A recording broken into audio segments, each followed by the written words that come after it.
Okay, next we're going to reassemble our pump that we have cleaned up here.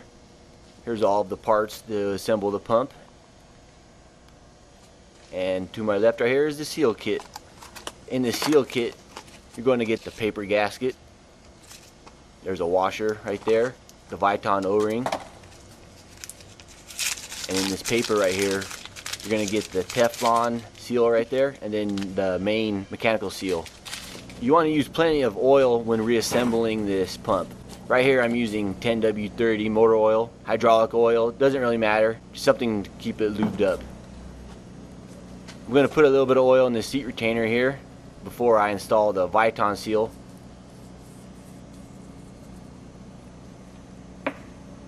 See this Viton seal, it has a black side and a white side. More black side goes down, more of the white side stays on the outside right there. Going to install this first on the shaft, right behind the main bearing right there. Put some more oil on here. Don't be shy with the oil, it's not going to do any damage. Next I'm going to put the mechanical seal on there with the spring down and more of the rubber side to the back.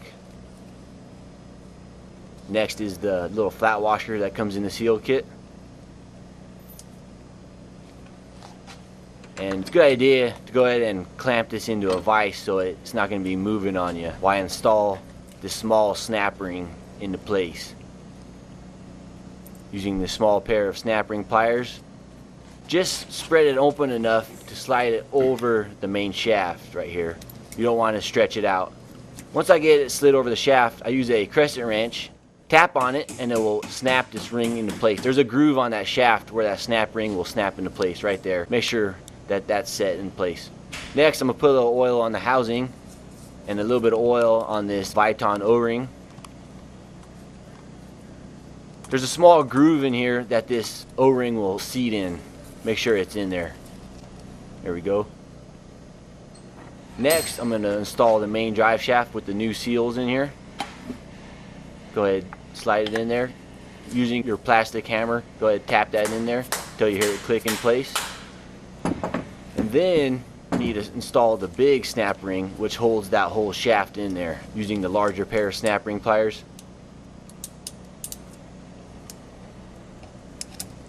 You'll feel it pop into place right there. Make sure it's set in there.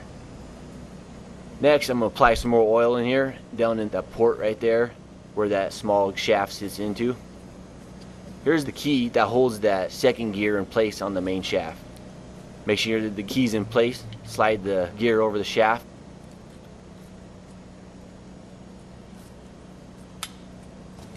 Tap it down right here. Make sure it sits flush with the housing. Next I'm going to install the second smaller shaft with the other gear on there using more oil. Slide it right in there. Then after I get these in, I like to turn the pump a little bit here just to make sure that my gears are rotating. Next I'm going to clamp it in the vise here. We're going to put the paper gasket on here. As you see, there's 3 holes right there. That one right there in the middle, because there's 2 pegs right here. Those 2 pegs right there is where you want to slide your gasket over. We're going to put some more oil on the back housing right here. Don't be worried about getting oil on that gasket. Go ahead and slide it on there. Make sure it seats properly. And we're going to reinstall all of our 8 Allen bolts. After snugging up all of our 8 Allen bolts here, making sure you go in a star pattern. I'm going to snug them up to about 5 pounds with the Allen wrench right here. Go in a star pattern. Just like tightening up a tire on a car. You don't want to go around in a circle, just use that star pattern to distribute the load right there.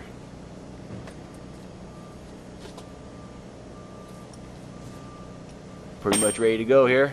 We're just going to reinstall the drive sprocket which runs the chain. Putting the key in place. Sliding the sprocket back over the shaft here. I'm going to tap it on.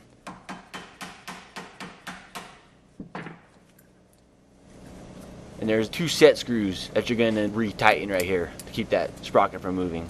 One set screw right there, and there's one more. Make sure the pump is turning freely. The last step I need to do, I need to fill this housing up with some oil, removing the small bolt right there. I'm going to take some of the same oil I was using and fill up this housing. Inside this housing is where the mechanical seal sits. It needs to be lubricated at all times. So it doesn't take very much, maybe a couple ounces. There you go, it's full. Now that I got that filled up, I'm going to reinstall the bolt there. We'll get that plugged up and get ready to put this back onto the frame.